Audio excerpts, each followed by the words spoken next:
I'm standing right here, eyes peer with my mind clear. Never look rear, only up, never down. Off the ground till I'm found. Hear the sound, listen to me now. As the beat pounds, every ounce of my effort pouring out. So you never have a doubt. Do you like me now? Am I good enough? Ang isa sa pinakadahilan kung bakit magandang tignan ang malaking chest ay nasa upper chest. Kung well-developed o matambok ang iyong upper chest, hindi maaaring hindi ka mapansin ng mga kasabayan mo sa gym. At ang isa sa mga exercise na dapat yung ginagawa ay ang incline dumbbell fly. Pero alam nyo ba na meron pang mas maganda sa incline dumbbell fly para sa ating upper chest? Ito ay ang cable fly. Ito ay kahalintulad din ng paggalaw gaya sa incline dumbbell fly. Pero mas matindi ang tama nito sa ating upper chest. Bago ko ipaliwanag kung bakit, kung ikaw ay bago pa lamang sa channel na ito, huwag kalimutan mag-subscribe, like, and share. At pakiclick mo yung notification bell upang lagi kang updated sa aking mga videos. Tumatanggap din ako ng online coaching. Kung interesado ka, message mo lang ako sa Facebook. Thank you! Nobody's perfect. Need something to work towards. That's worth. Kung inyong mapapansin sa incline dumbbell fly, mula sa nakabukang mga kamay, ito ang posisyon kung saan pinakamahirap mong dinadala ang mga dumbbells. At habang itinataas mo ito, unti-unti rin itong gumagaan o padali ng padali ang pagbubuhat sa weights.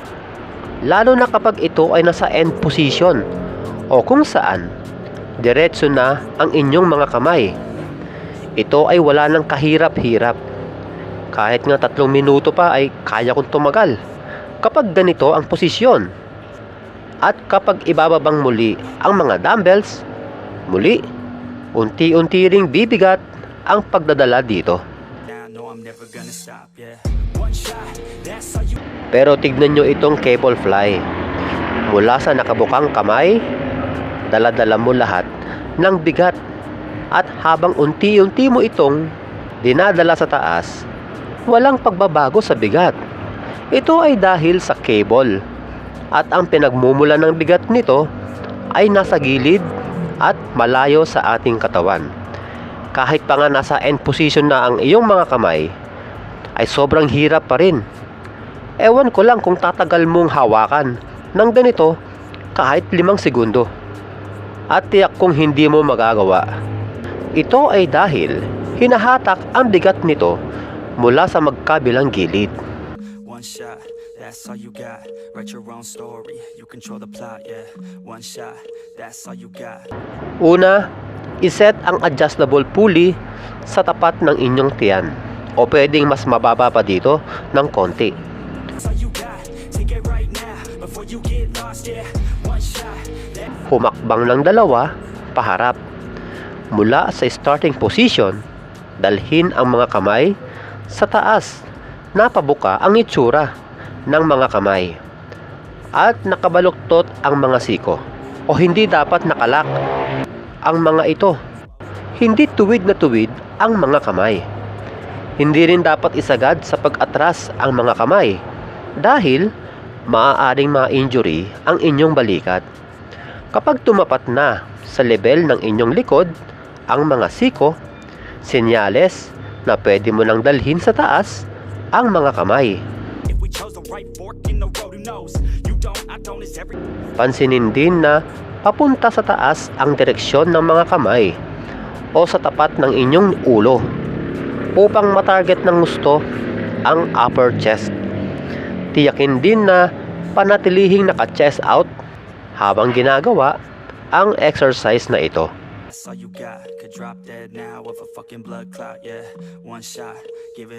Kung sakaling hindi adjustable ang pulley sa gym na pinapasukan nyo, ganito ang gawin.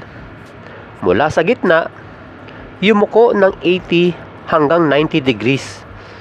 Mula sa starting position, itulak ang mga kamay at itapat ito sa inyong ulo o noo. Muli, huwag nang isagad sa pagbuka ang mga kamay. Masakit sa balikat yan. used to play pretend. We all grow up and then hating my. Ang cable fly ay nakafocus sa pag-stretch ng upper chest. Kaya napapabilis nito ang paglaki ng muscle. Pero kung mas gusto mo mag-focus sa muscle contraction, gawin mo ang low to high cable crossover. That's all you got. Write your own story. You control the plot, yeah. One shot. Mula sa ganitong posisyon, ibaba ang mga kamay. Iposisyon din ang mga palad paharap at dalhin ang mga ito sa tapat ng inyong mukha. Sa exercise na ito, mas mararamdaman mo yung pagsisiksikan ng mga muscles sa ating upper chest. Ito na nga yung tinatawag na muscle contraction. Back down, no, I'm never gonna stop, yeah. I know that I'm a little OCD. The people. Magandang exercise para sa ating upper chest ang incline dumbbell fly. Dahil ito ay isang free weights at wala tayong pagtatalunan dito. Pero maaari nyo rin subukan ang cable fly dahil baka mamaya mas hiyang kayo dito gamit ang cable kesa sa dumbbell. At lagi kong sinasabi, ang paglaki ng muscle ay hindi nakukuha sa pagbubuhat lamang dahil kailangan mo rin dito ng sapat na tulog at tamang pagkain. Hanggang sa muli mga kaprakti, God bless! Yeah, one shot, that's all you got. Write your own story, you control the plot, yeah. One shot, that's all you got. Could drop dead now of a fucking blood clot, yeah. One shot, give it all you got, and never back down, no, I'm never gonna stop, yeah. One shot, that's all you. No fear, I'm standing right here, eyes peer with my mind clear. Never look rear, only up, never down. Off the ground till I'm found, hear the sound, listen to me now as the beat pounds. Every ounce of my